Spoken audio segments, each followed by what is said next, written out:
চলতি সপ্তাহের শেষে ফের রাজ্যে পারদ পতনের সম্ভাবনা রয়েছে, এমনই জানিয়েছে আলিপুর আবহাওয়া দফতর। মঙ্গলবার কলকাতা ও পার্শ্ববর্তী অঞ্চলের তাপমাত্রা 26.7 ডিগ্রি সেলসিয়াস, যা স্বাভাবিকের থেকে 1.4 ডিগ্রি কম।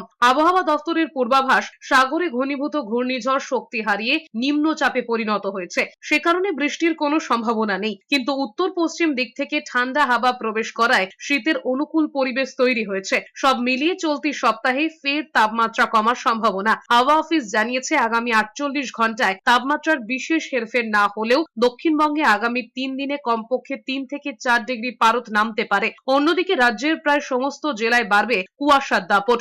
বুধবার সকাল থেকে হালকা থেকে মাঝারি কুয়াশায় মুখ ঢেকেছিল কলকাতা। উত্তরবঙ্গে আগামী 5 দিনে রাত ভোর তাপমাত্রা পরিবর্তনের খুব একটা সম্ভাবনা নেই। হাওয়া অফিসের পূর্বাভাস অনুযায়ী দার্জিলিং এবং কালিম্পং এর পার্বত্য এলাকায় শুক্রবার ও শনিবার হালকা বৃষ্টিরও সম্ভাবনা রয়েছে।